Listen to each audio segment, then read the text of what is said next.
You know, people used to say in the streets that you shouldn't give love. It's because they didn't know how to deal with it. You know what I'm saying? Because they wasn't used to getting it.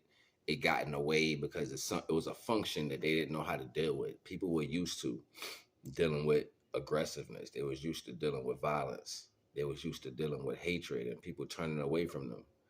So love wasn't a particular thing that people wanted to deal with, especially in the cities. But hey, I'm here to tell you right now, one of the most powerfulest things you can do is bring the unconditional love of the divine to someone. Introduce the divine to someone with unconditional love.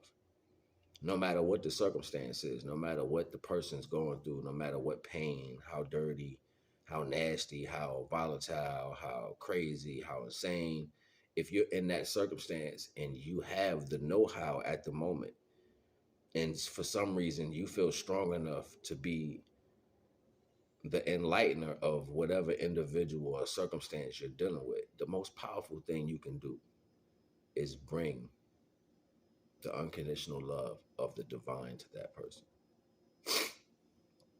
Now, unbeknownst to us, this is a process you still got to learn for yourself. And it's not something you want to constantly validate in yourself. It's something you need to understand, get, and then share it. That's what strengthens the value, not how much you're validated. You know what I'm saying? It's not how much you're validated. Once you get the validation and you understand that that's in your life, you're supposed to take that knowledge and try to be of service because it was given to you. And it's like the more you do not give it out because you understand this unconditional love of the divine is the purity. When you don't give it out, it's like you're setting yourself up not to have it in the future. The more you take in, and most people are subsequently gravitating to people who have this value with them just so they can take it in and never give anything back.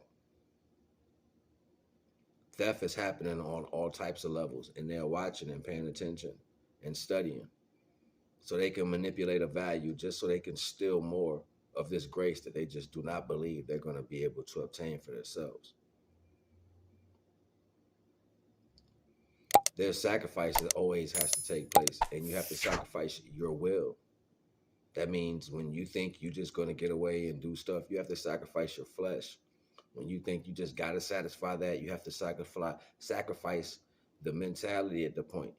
I just can't. You know what? I'm not just going to sit idle. Sometimes you just got to, and you have to fight off the demons that want you to go do everything besides that. Sometimes the bare minimum is what you're using to clean yourself from everything you've done in the world. If you haven't experienced anything, you won't know what it feels like to lose anything.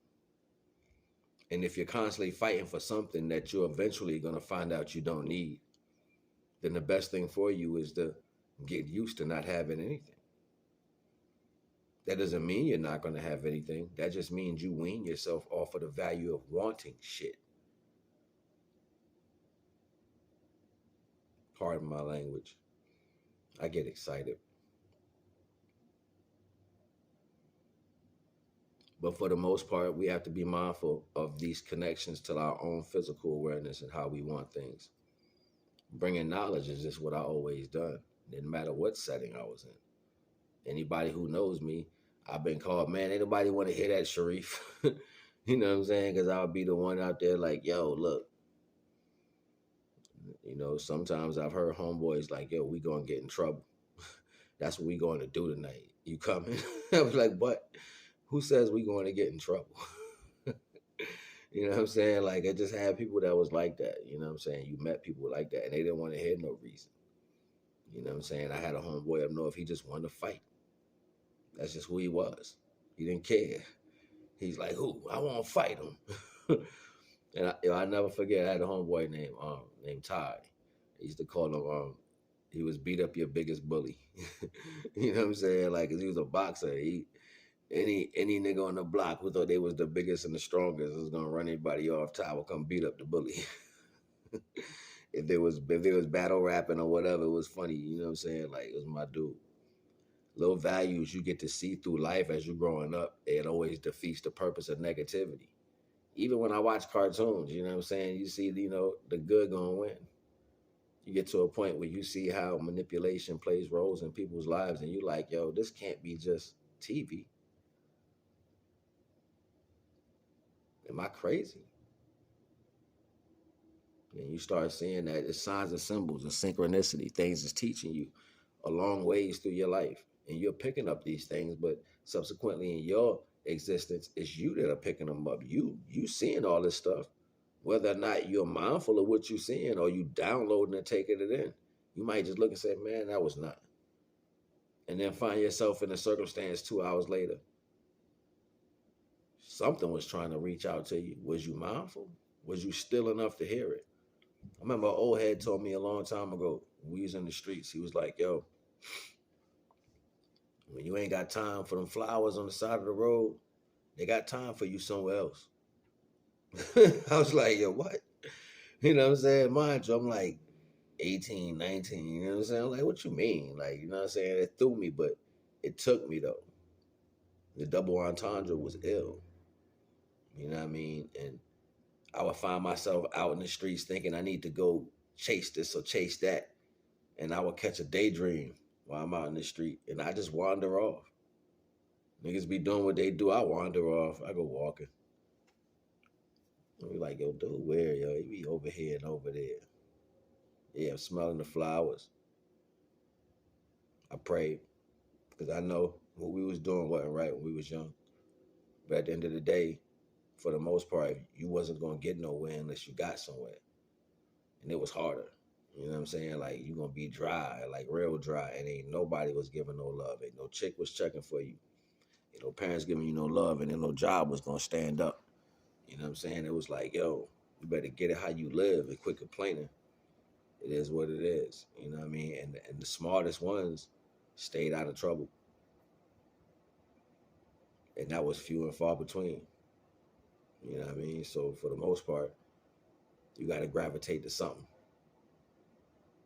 And I ain't never been one to say, yo, I hang with a group of nobody. Nah, I was, that I'm on that Sigma vibe. I stay to myself. I think for myself.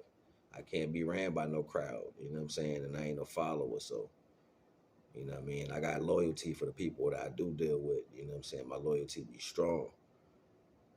But people take advantage of that because it's strong, because it's good.